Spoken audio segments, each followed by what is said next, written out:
Hi, hello everybody. So this is the video dealing with section 14, which is complex rational expressions. So our goal here is to use the knowledge we had from previous sections of simplifying rational expressions, either adding or subtracting, multiplying and dividing, and apply into section 14, which is really a combination of two problems in one.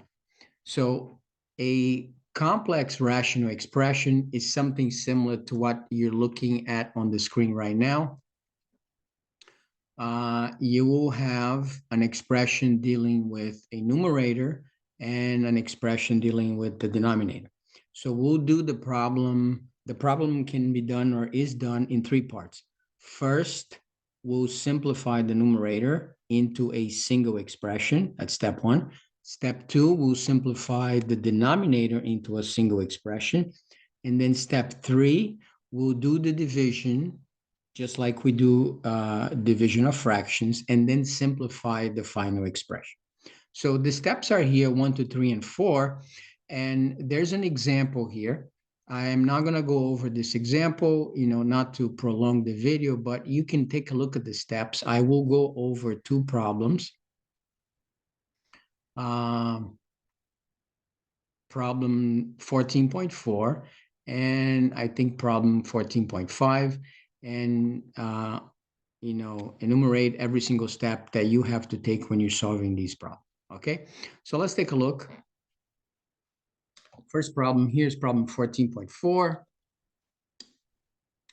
So as I said, there are three steps to these problems. The first step is to simplify the numerator. And when I mean simplify it so that I have a single fraction as my numerator. Step two, you're going to simplify the denominator, and again, having a single expression or fraction as the denominator. And then we'll do step three, which is simplify. In our case, it's always going to be divide the last complex expression. Okay, so let's see how this is done. So here is, and I'm going to do it on the side, and then once I get an answer, I'm going to write it over here. So here's the numerator. So this is done exactly the same way we do addition or subtraction of fractions. If the fractions do not have the same denominator, we have to find a common denominator, which in this case is 5x. Okay, so once we find the common denominator, we have to adjust each numerator. So the first fraction, we multiply the 5 by x, which means I have to multiply this one by x over here. On the second fraction, I multiply the x by 5, which means I have to multiply this one by 5. Once the fractions have a common denominator, I can do you keep the same denominator and you can do the operation on the numerator. In this case, the only thing I can do is write x plus 5 over 5x. Now, this is a single fraction, which means the numerator or step one is done. I'm going to write that over here. Step two is to do the exact same thing, but now with the denominator.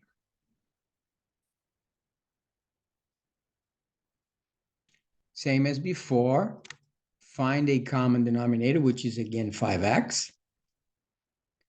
Adjust the numerator for both. So in the first case, I multiply the 5 by x. I have to multiply this by x. So x times x, x squared. Second case, I multiply the x by 5, which means I have to multiply this 5 by 5. And notice that I made a mistake here. It's not plus, it's minus. So make sure you don't make that mistake. Once I have a common denominator, I can combine the two numerator expressions, so which is x squared minus 25. Now I have a single fraction again, and that fraction is going to go over here. So this is step one and step two. Once I have this situation where I have one fraction as my numerator and the second fraction as my denominator, I am going to do this problem as I normally do division of fractions, which is you're going to keep the first fraction as it is.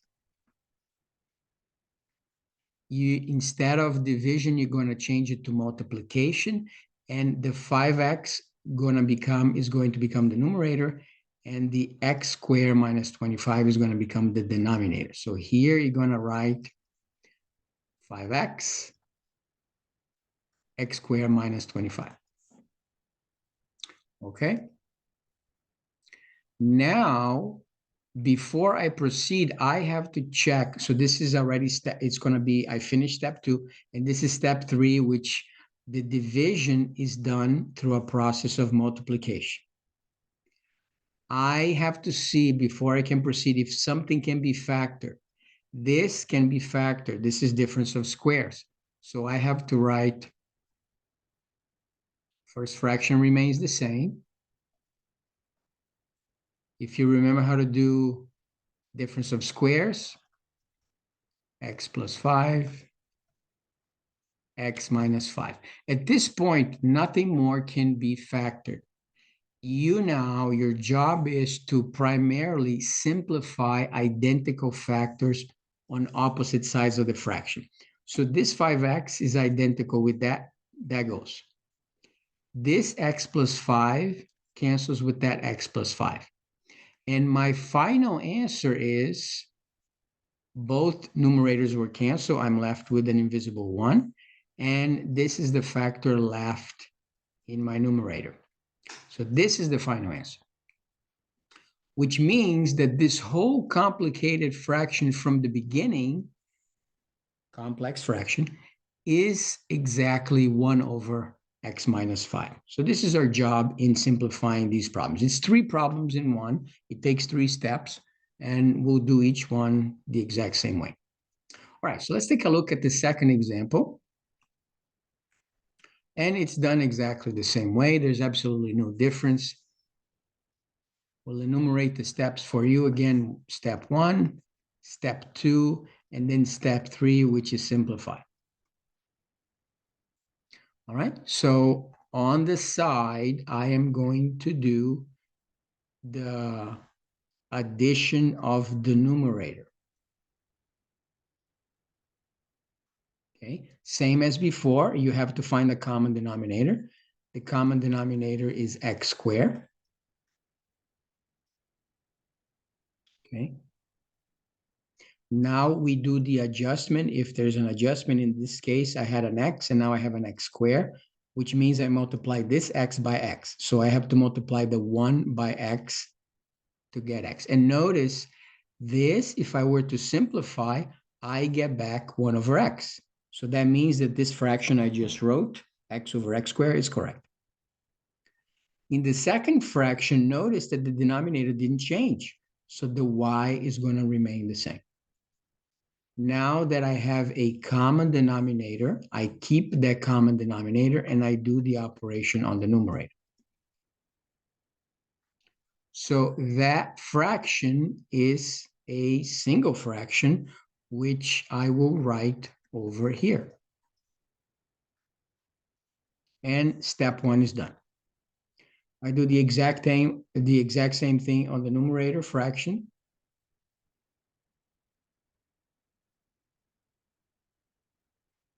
Same as before. Find the common denominator, which is y squared. Adjust both numerators if necessary. This was y, became y squared, meaning I had to multiply the y by y. So the 1 gets multiplied by y. The second fraction didn't change, so the x won't change. Okay. And as before, if I were to simplify this fraction by y, I get back the original 1 over y. So this is correct. Now that I have a common denominator, I can do the operation on the numerator. So y plus x. This is a single fraction. I will write it over here. And notice, Professor, this is y plus x. Can we write x plus y? Absolutely, we can. We can do it now, or we could do it later. I'm going to do it now. Why am I doing this now? Because this will match with the x plus y on the numerator. This is step 2. I finish, and now I'm going over step 3, which is I am going to keep this fraction as it is.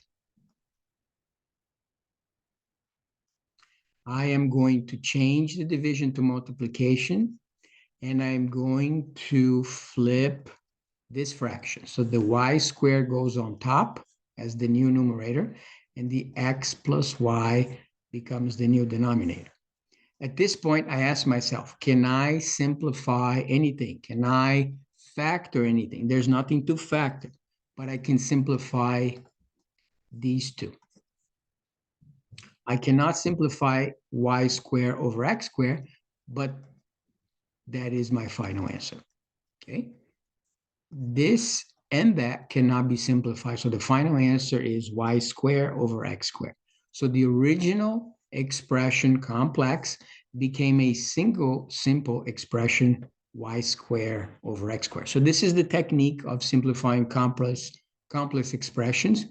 Takes 3 steps. Simplify the numerator, simplify the denominator, and then do the final multiplication and simplification at the end.